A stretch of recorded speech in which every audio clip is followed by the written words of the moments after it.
దిష్టి బొమ్మ లేకుండా ఏ ఇల్లు కట్టరు, ఏ షాపు పెట్టరు. ఎందుకో తెలుసా?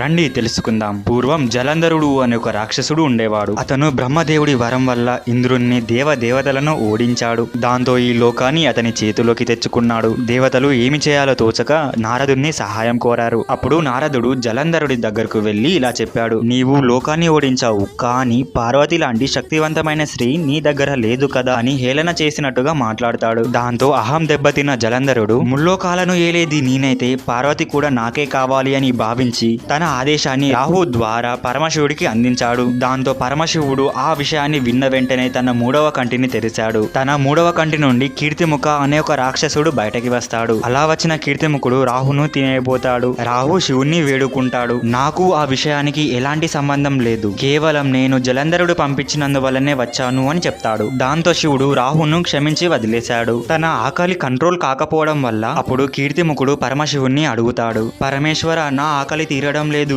ఏం చేయాలి చెప్పు అంటాడు. అప్పుడు పరమశివుడు తనని తానే తినమంటాడు. ఒక్క తల భాగం తప్పించి తనని తానే తినేసుకుంటాడు. శివుడి మాటకు విలువిచ్చి తనను తాను తిన్నందువల్ల శివుడు ఇలా వరమిచ్చాడు: అసూయ మరియు ద్వేషం నుంచి కలిగించే నరదృష్టి నుంచి నీవు ప్రతి ఇంటిని రక్షిస్తావు అని అంటాడు. అందరూ చెప్పండి, హర హర మహాదేవ్.